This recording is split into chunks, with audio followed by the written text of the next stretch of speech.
sua luz, você vai senti-la se pronunciar, te conduzindo rumo a Jesus, bela, radiante, pura, te elevar.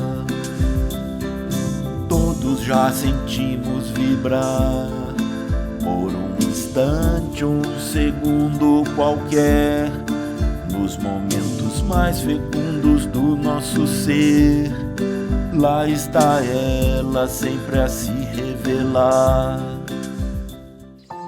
Bom dia, boa tarde, boa noite a todos vocês que estão nos assistindo. Nós vamos trazer para vocês hoje o 13º princípio básico da doutrina espírita, que é mediunidade. A mediunidade, tal como o dom da visão, é uma faculdade peculiar a todas as criaturas. Pela intuição, todos os homens são médiuns. Manifesta-se mais ostensivamente nas pessoas que se tornam intermediárias entre o plano espiritual e o plano físico, as quais denominamos mais propriamente médiuns. Além da simples intuição, peculiar a todos, a mediunidade pode ser concedida como empréstimo espiritual ao médium, como uma oportunidade de trabalho no plano físico, ou então ser-lhe imposta como expiação de um passado culposo. Há que se distinguir entre mediunidade, que é o fenômeno mediúnico peculiar a todos os povos e a todas as épocas, e o espiritismo, que é a doutrina codificada por Allan Kardec há pouco mais de um século e meio, e que vem estudando e explicando esses fenômenos à luz do Evangelho de Jesus. Seja qual for a faculdade mediúnica, a mesma deve ser utilizada exclusivamente em favor do próximo e do progresso da humanidade gratuitamente. E agora nós vamos utilizar como suporte para esse nosso estudo o Livro dos Médiuns de Kardec, que no item 159 nos diz o seguinte: todo aquele que sente, num grau qualquer, a influência dos espíritos, é por esse fato médium. Essa faculdade é inerente ao homem, não constitui, portanto, um privilégio exclusivo. Por isso mesmo, raras são as pessoas que dela não possuam alguns rudimentos. Pode, pois, dizer-se que todas são, mais ou menos, médiuns. Todavia, usualmente, assim só se qualificam aqueles em quem a faculdade mediúnica se mostra bem caracterizada e se traduz por efeitos patentes de certa intensidade, o que então depende de uma organização mais ou menos sensitiva. É de notar-se, além disso, que essa faculdade não se revela da mesma maneira em todos. Geralmente, os médiuns têm uma aptidão especial para os fenômenos desta ou daquela ordem, donde resulta que formam tantas variedades quantas são as espécies de manifestações. As principais são a dos médiuns de efeitos físicos, a dos médiuns sensitivos ou impressionáveis, a dos audientes, a dos videntes, a dos sonambúlicos, a dos curadores, a dos pneumatógrafos, a dos escreventes ou psicógrafos. E agora nós vamos assistir a um vídeo disponibilizado pela FEB TV em seu site no YouTube. No programa Transição, o tema será mediunidade. Vamos lá!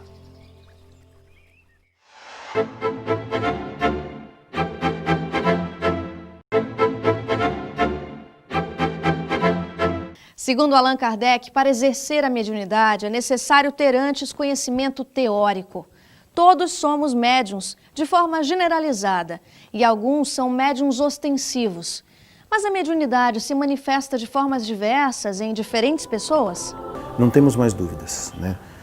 Não é doença mental, não é alucinação, não é nada disso. A mediunidade é uma faculdade natural do homem para que ele possa se comunicar com os espíritos. Ela pertence à área da comunicação. O médium é um intermediário entre os dois mundos, o espiritual e o material. Quando nós nos referimos à mediunidade, que é a capacidade de transmitir informações que vêm do plano espiritual para o plano material, então nós estamos falando que realmente é uma intermediação. Allan Kardec vai mencionar que todos somos médiuns, ou seja, que trazemos em germe a possibilidade desse intercâmbio com o mundo espiritual. Mas, conforme diz o codificador, usualmente só se denominam médiuns aquele em que a faculdade está ostensiva, está bem caracterizada. Porque ela vê regularmente, ela sente a vontade de escrever e quando ela vai escrever ela percebe que não é ela que está escrevendo com uma certa regularidade. E ela vai se dando conta, portanto, que aquele fenômeno que está se dando de forma repetida configura-se numa paranormalidade, inclinando-se para o fenômeno mediúnico. Portanto, somos médiuns todas as pessoas, no sentido de recebermos intuições, inspirações, de termos ideias que muitas vezes nos foram sopradas, digamos assim, ou nos foram sugeridas, melhor dizendo. Então existe o que nós chamamos de mediunidade geral, que é que eu tenho, todo mundo tem, de sofrer influências, ser intuído, receber uma inspiração, né? São coisas que são da natureza, do dia a dia do ser humano encarnado no planeta Terra, né? E existe a mediunidade específica, que é aquela em que se torna muito mais patente a fenomenologia mediúnica. É o médium que tem um trabalho específico dentro da mediunidade. Ou ele escreve, ou ele vê, ou ele tem efeitos físicos. É marcante a diferença entre o sensitivo e o médium, porque o médium age como intermediário dos seres espirituais. Ele é influenciado pelos espíritos, ele é guiado pelos espíritos, é intermediário deles. Já o sensitivo não, ele age por si mesmo. Costumamos dizer que é fenômeno anímico da própria alma. Mas ele pode, como espírito que ele é, ele pode perceber pensamentos das pessoas telepaticamente, ele pode ver à distância o que está ocorrendo num lugar, mesmo que seja através de corpos opacos. Ele escuta o que estão conversando também à distância e assim por diante. Ele pode até mover objetos que estão ao seu redor, comandando com o seu pensamento a sua vontade. Então nós vemos perfeita a diferença entre o sensitivo e o médium.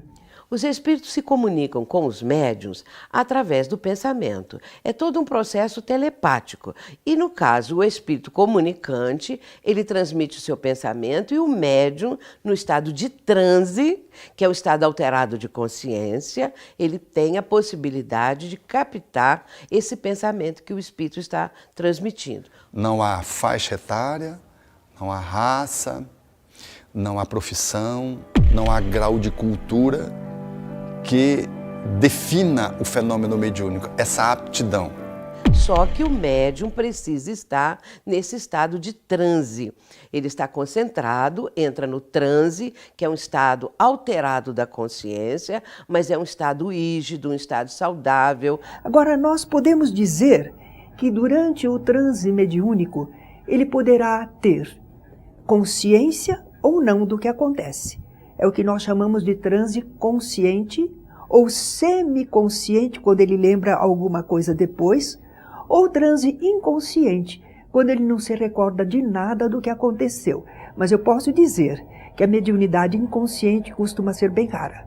Terminado aquele transe, terminada a transmissão da mensagem pelo espírito comunicante, o médium está no seu estado normal. Aliás, está sempre bem melhor do que antes de começar o transe mediúnico. Muitas vezes o médium se sente muito melhor disposto depois de haver trabalhado no intercâmbio do que se sentia antes. Isso se explica perfeitamente. Antes ele estava com a proximidade do espírito que ia se comunicar, o clima desse espírito, às vezes alguém angustiado, alguém necessitado, alguém sofredor, e o médium o sente junto. Uma vez que ele cumpre o seu papel de intermediário, ele fica liberado daquela presença. Aquele espírito é ajudado, encaminhado, e ele volta ao seu normal. E ainda com o benefício de ter prestado uma caridade a alguém.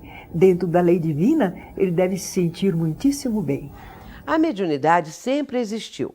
Não é uma invenção do espiritismo.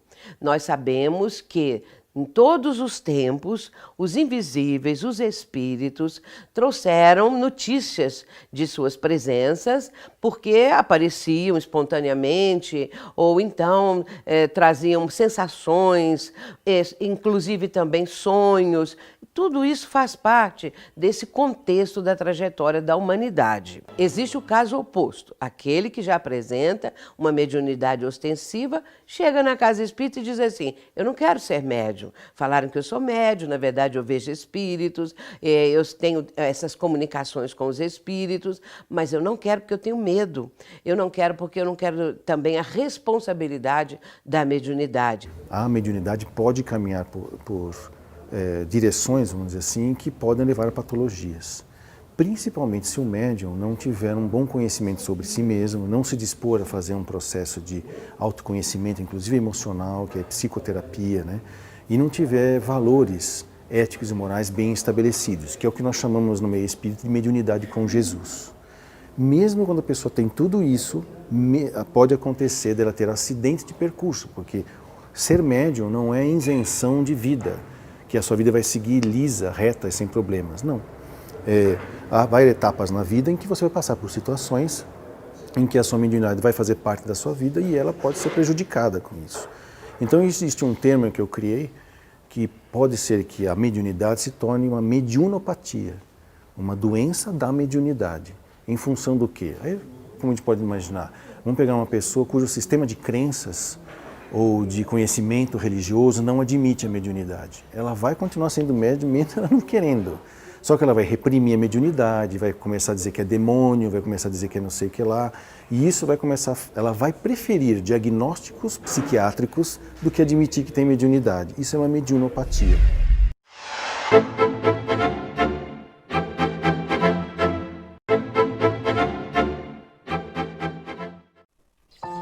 Muito impressionante a quantidade de escritores, pesquisadores, médiuns nos falando e esclarecendo a respeito deste assunto.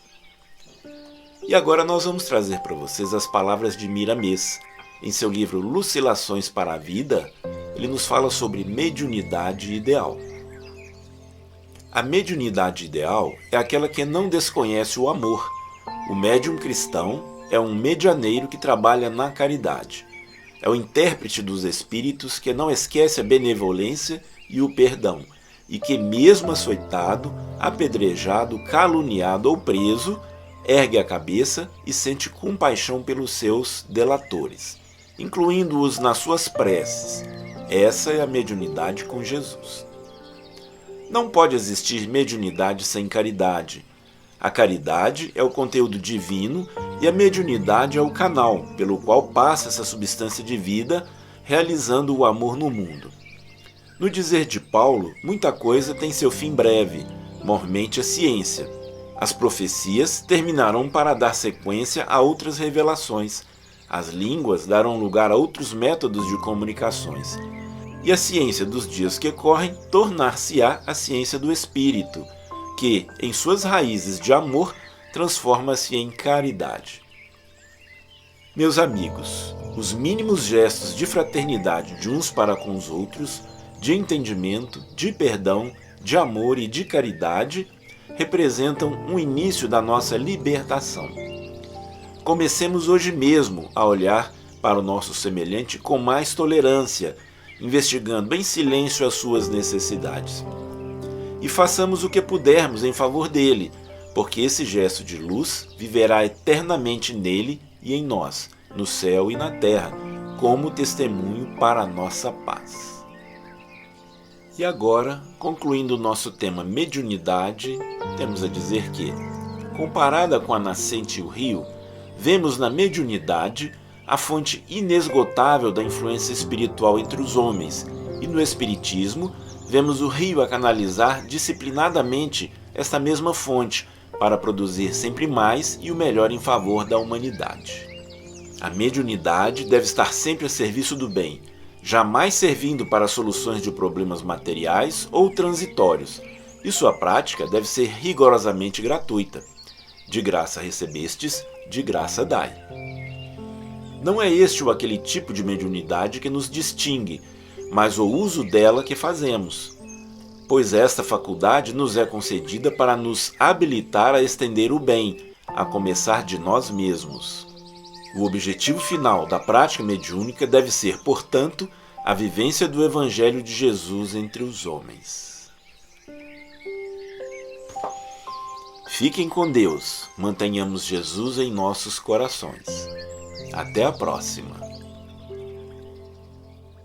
Por mais que façamos, ela nunca vai se apagar, pois é dádiva de Deus para com Ele um dia podermos nos encontrar. É uma explosão de emoções que a todo seu ser vai fazer brilhar, refazer sua ligação com Deus, e felicidade total vai brotar. Deixe brilhar a sua luz, dentro de você ela quer irradiar, fazer-te anjo, fazer-te jus, e tudo à sua volta vai se iluminar. E tudo à sua volta vai se iluminar.